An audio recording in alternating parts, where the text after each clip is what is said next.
Several times when one is going through a difficult phase, it might feel like all hope is lost and there's no way out. When your heart is broken and your dreams have been shattered, remember that suicide is not a solution.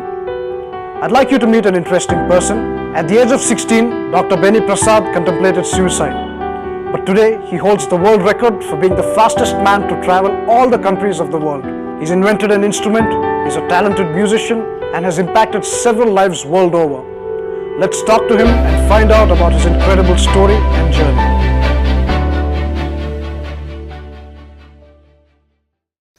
So thank you so much for talking to us. Thank you. So you've traveled every single country in the world and you were the fastest man to do it. Yes, sir.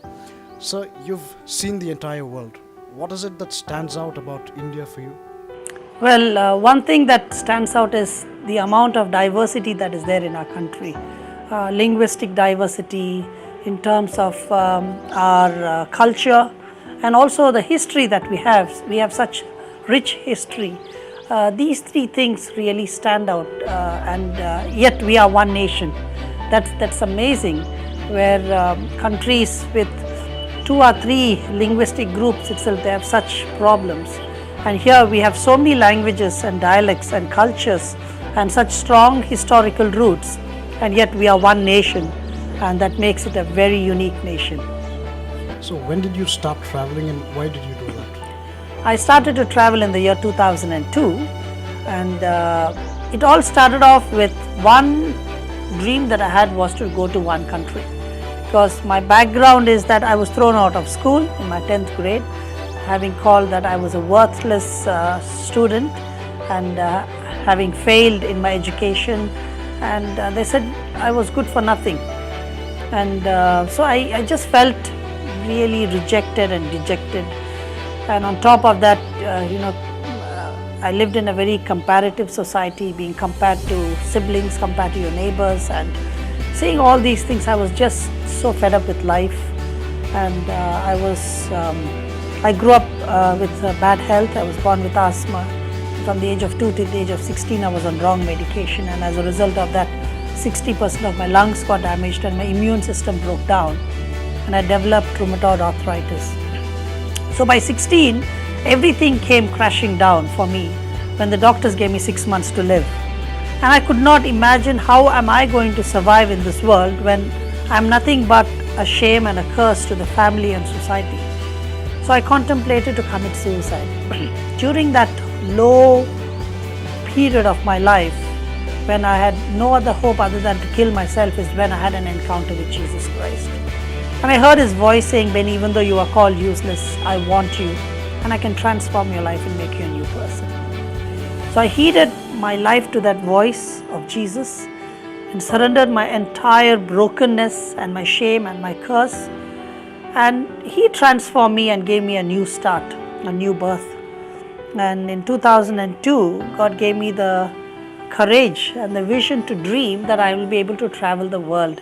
And not just one country, but to every country. So this dream was not mine.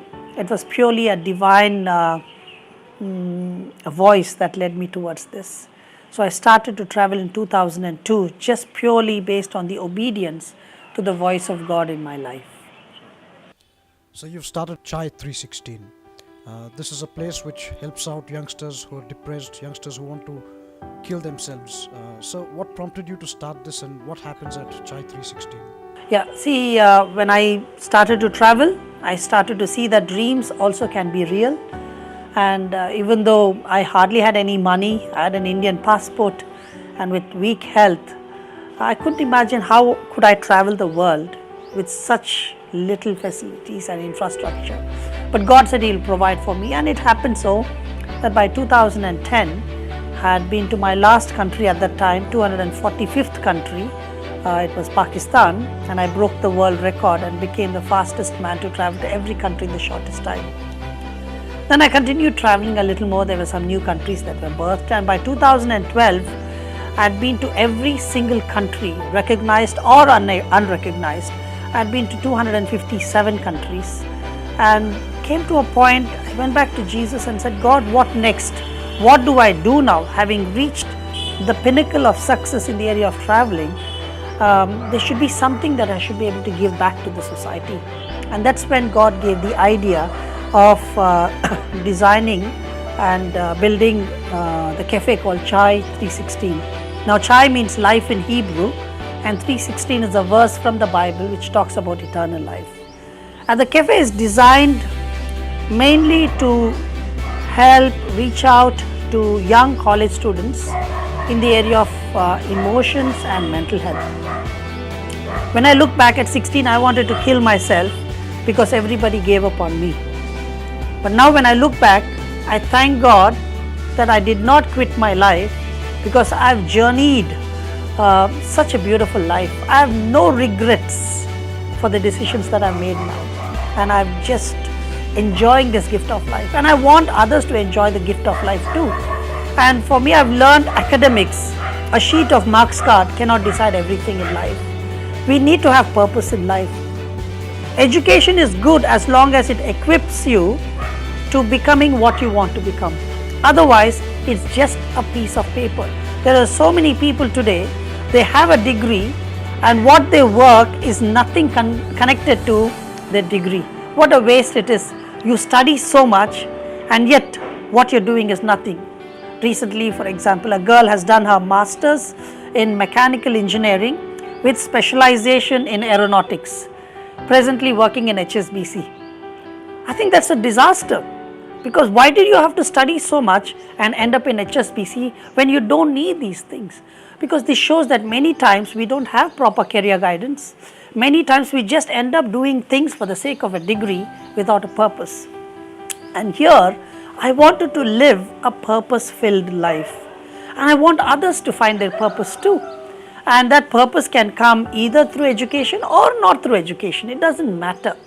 But as long as you know your purpose and then educate yourself with that purpose, then I'll tell you, education becomes more useful and you are able to do wonders with your life.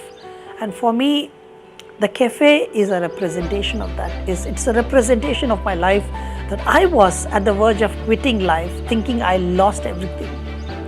And in this cafe, we want to tell people that their life is precious. The gift of life itself is a miracle. And don't quit just because you have not fulfilled somebody's expectations. But I believe that with the help of God, you will be able to achieve the dreams that you have, regardless of what the society thinks. So in this cafe, we only offer chai, and the price of the tea is decided by the students or whoever comes. And our goal is 80% listening and 20% talking. In fact, we listen till they finish. So that just by listening itself, we are showing value to the person, and many times listening becomes healing to that other person. Many times when students want to come and share their problems, they don't want a solution. They know what is right and what is wrong, but they want to be heard. But tell me, in this present world, who has the time to listen to problems? We have the time to celebrate somebody's achievements, but no time to listen to somebody's problems. So hence here, the cafe is designed in such a way, it is artistically designed, it is acoustically designed, it's a state-of-the-art facility. And students are able to come in a spacious cafe. It's a 400-seater cafe, very spacious. So students can come and sit down, be themselves. Whether they have problems or no problems, they can always find a friend to talk to. So we have 10 staffs. None of us are paid. We all do it voluntarily. And they come there and sit and listen. An example, a depressed engineering student came at 11 in the morning and he left at 7 in the evening. So 8 hours he shared his problems. And through that, we were able to share to him the gift of life. And he chose that, he embraced life in spite of his challenges and problems. And today he has chosen to live. Another girl, she tied a rope in her room and she was fed up with life, and she said, this is it, I don't want to live anymore. I'm fed up with this life. So she comes to Chai 316 to have a cup of chai, which is her last cup of chai. And she shared her challenges for 4 hours. We listened. We gave about a 10-minute advice in the end. She went back. We didn't know if she was going to survive or no. But in the end, at the end of the day, she sent a text saying, I've processed what you have shared and I've chosen to live today. So like this, each week we are able to see one life being saved at a time, and primarily this is what Chai 316 is. You've invented an instrument and music has been a major part of your life. How did this happen? In 2004, I was invited to play for the official welcoming of South African athletes at the Olympic Games in Greece, as well as the cultural stages. But for me, yes, I've worked hard. I've reached a time in my life where, in spite of my failures, I could climb the ladder of success. But I always like to share the real story to people from where I came and where I am today. And but at the Olympics, they clearly told us, we just want your music and nothing else. So that's when I prayed to Jesus and said, help me to design a guitar the world has never seen, so that this guitar will attract the athletes as well as the audiences to come and look at the guitar and ask me questions. And in turn, I could share my journey from brokenness to climbing the ladder of success. So that's how the idea of the world's first bongo guitar came into existence. So is there something you'd like to say to someone who's going through depression right now and someone who's struggling? What would be your message to them? Anyone going through brokenness, depression, pain or rejection, I just want to tell you, whatever you're going through is real and it's genuine, and you can get over it. It's not that you have come to the end of the rope. I believe that you have been built to last. You have been given the breath to breathe and the courage to fight, so that you will not quit. You are created with that DNA in you. So regardless of your circumstances, don't quit. But I would say that the first thing I would do is to put my faith in God, who has the power to transform my broken situation into something beautiful. He can truly bring beauty out of ashes. And two is find someone that you can trust, you can count on, and share your problems in a genuine way. Don't have to hide anything. Tell the truth. Tell the reality. You will be surprised that everybody has a story of pain and suffering, regardless of how rich or poor they are, or how beautiful, handsome or ugly they might look. Everybody has a story of pain and rejection. And when you share your journey of pain, I believe that the other person that you trust will be able to identify and will be able to help you to get over it. And thirdly, just give time for you to get over this problem, because I know that in due time you will become a role model to somebody else.